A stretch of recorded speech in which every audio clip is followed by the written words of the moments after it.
G'day everyone, it's Mike here, coming to you from Brisbane, Queensland, Australia. I've just completed or pretty much completed a touring build on a Landrover Defender, 2010 model, Puma engine. Third Defender, I had a TDI, then the TD5 and now the TD4. So after lots and lots of dollars and tinkering with it on and off over about 3 years, I mean I've had it since new, but only seriously started getting it up to standard, expedition standard. I'm pretty much completed, a few little odds and sods, but all the big ticket items are done. I've gleaned a lot of information off the net over the years, the Landrover forums, etc. We all love our Landies. So I thought I'd capture my pride and joy and also give a little bit of feedback that may prove to be useful to anyone else that's having a bit of a tinker and planning to get their vehicle up to a standard where it's a competent long-range tourer, which is pretty what you need here in Oz. There's some big distances out there. So not designed to be a rock hopper, and I don't spend my weekends digging it out of mud holes, but hopefully I've built quite a competent tourer, comfortable, reliable for long distance walkabout here in Australia. So I'll take you through all the main components, probably exterior, then interior, and just a brief description of what I've done and why I've done it as we go. Come with me. Okay, we have up the front of our beast, we've got a couple of light force. I haven't gone the HDs. I've had these for a number of years. They're quite suitable, and I find them meet the wants and needs quite well. So probably look to upgrade. Probably the HIDs when the time comes, but for now they're quite good. We've got the ARB bull bar. We've gone the steel bull bar, and once again meets the needs quite well. ARB, they make good stuff, and it's a few years old now, holding up well. Okay, winch wise, we've gone a 12,000 pound Mako Winch. They're a Chinese winch made to a higher spec. Got good reviews here in Australia when tested by the magazines, and it's been used a couple of times in anger. Has done the job quite well. Did a little bit of extra sealing, waterproofing, etc. And yeah, by all reports, it should do the job when the need arises. Stuck with the steel cable, and in due course when it needs replacement, would probably go the synthetic. But for now, I find that to be more than adequate. Upgraded the headlights. We've got the halo ring around them, just cosmetically looks good, and they throw out a bit more light.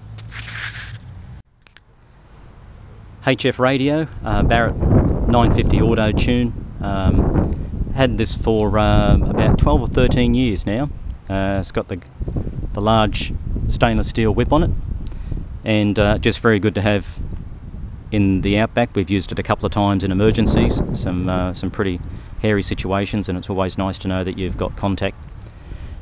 The 9 dBA UHF aerial had a hard life like me, but it's still hanging in there.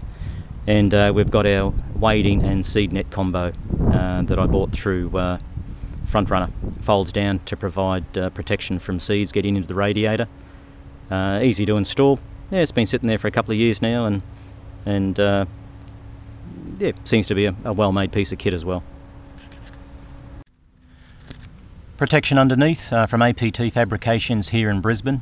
They are good fabricators. A number of items through them. Good feedback if you're anywhere in Oz, even if you have to ship it in. They make good stuff. So I've got the steering guard there, the thick aluminium, and also the diff guard. Okay, just working our way around, we've gone with the Safari Snorkel.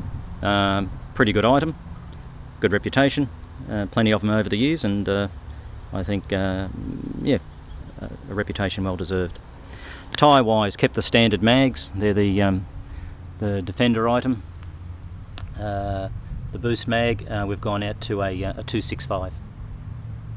These are the Mickey Thompsons MTZs, and yeah, haven't done a lot of miles on them yet. Only just replaced the originals, the road grippers, but yeah, cosmetically certainly do like that little bit of extra meat and I'm sure off-road they'll hold their own as well. Sorry if there's a little bit of wind noise. Up top we've got a full-length Expedition roof rack by Hannibal, and on the side there you can see we've got the shovel holder and the high lift jack holder. Hannibal rooftop tent also, and the front runner gull wing doors. Probably one of the best bits of kit that I've bought. Had a hell of a time getting the original windows out. Took me a couple of days, a full weekend, and put these in myself, but really good article. Also, front of the roof rack there, I've got a PVC holder that I put my fishing rods and tent poles in. It can be used to carry all sorts of stuff. Screw on each end. Yeah, comes in handy. I've got the Hannibal Awning. Once again, not the cheapest on the market, good quality. It stood the test of time, and not having any tent poles when we go camping. We usually have the dog, and yeah, it's just good not to have to worry about leads, wraparounds, etc. As we work our way round, we've got our little ladder that comes with the Hannibal, a couple of spotties at top there, LED floods, 10 watts, really good. These have been set up so they can swivel. They can go out to the side, swivel down, shine under your awning. They can be operated independently, or they're also wired into the reverse light. So when you're reversing in the bush or up the driveway, they come on. And also when the rooftop tent's up, one shines outside, one shines inside, and the roof, the wall of the annex comes down midway, so that works well. We've got the guards on the lights, and also the terra firma bumperettes. Very well made article, have only just gone on, really good. Now that's only just gone in, and as I say, 140 litre, good touring range, over 1,000 k's. Seems well made here in Australia. I had to remove the sway bar, but the towing hitch and that, as you can see, remains in place. Yeah, we'll see how it goes over time, but everything I've read, good article, and it's good to have that extra fuel on board. Also, on this side we've got the front runner tank with the hose out the down to the tap at the rear there as well. And there's also another tank inside giving me about 80 litres of water on board at all times. The Perspex weather shields, one on each side, full size, really good. Just nice to have your windows down when you've got heavy rain, etc. Let the car breathe after trips and what have you. Yeah.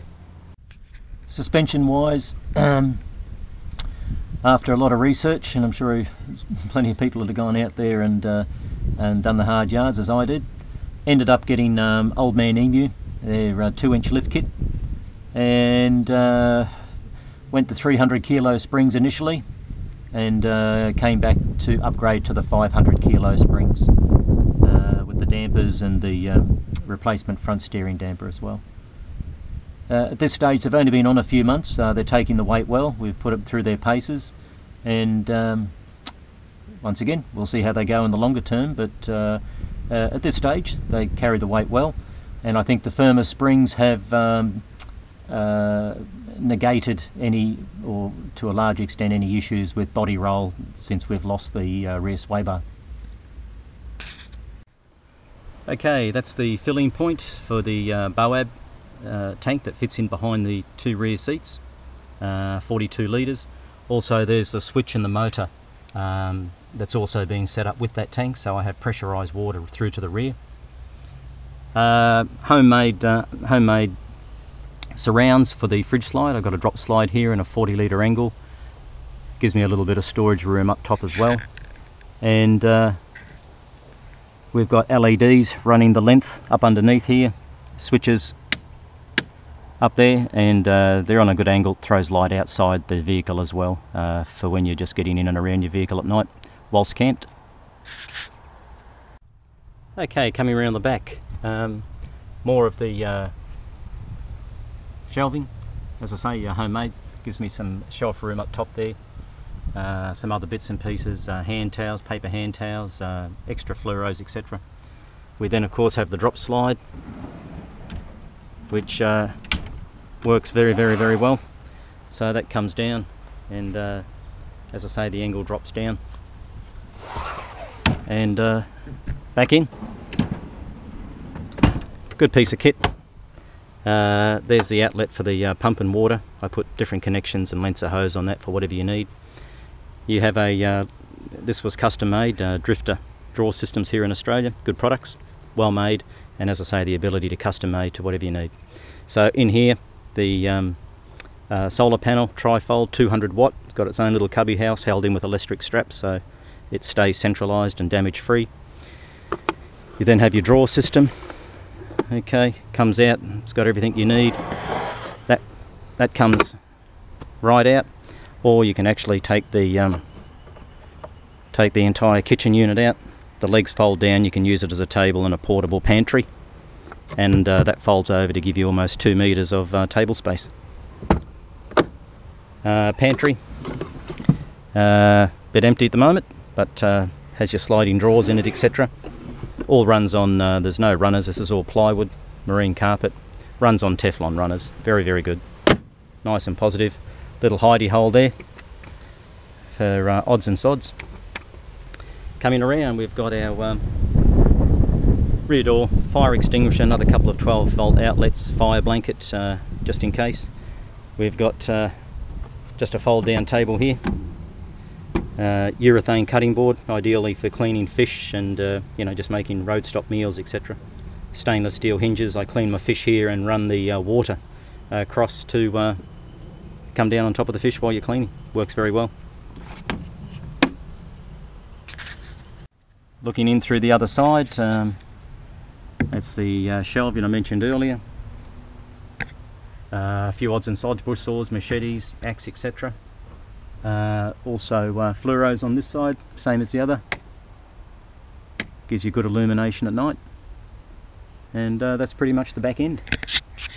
Inside the vehicle I've put both seats back in. We're about to do a 2.5 month trip to the Kimberley at the far north of Western Australia.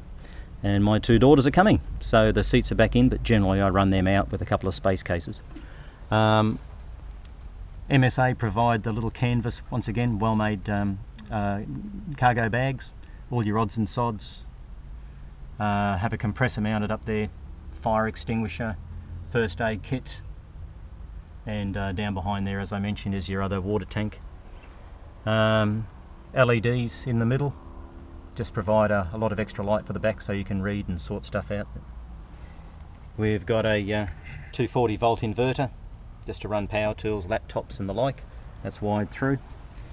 A second compressor and backup to the original that also runs the rear diff locks, the air lockers from ARB. Okay, interior, pretty straightforward. Heaps of other 12 volt sockets, just charging the GoPro there, little voltmeter. I run the iPad on the counter there just with a suction cap on the windscreen with mud maps and HEMA maps for here in Australia. All works very well. Behind that we have the main head for the HF. Down beside the main seat is where I hide the UHF. And yeah, a couple of little things, hat holder there, just elastic cord. Simple to put in, pull your hat down, take it out whenever you need it. Costs nothing and a lot cheaper than the metal frames that you can buy out there commercially. And yeah, torches and just other little odds and sods, and that's pretty much it. Well, there you have it. That's my beast. I'll put a couple of stills in there as well. Look, I hope it was helpful. If not, just give you a chance to look at someone else's Landrover. And as I say, we do like to tinker, us guys and our landies. Anyway, as I say, hope it was helpful, and keep the shiny side up. Catch you guys.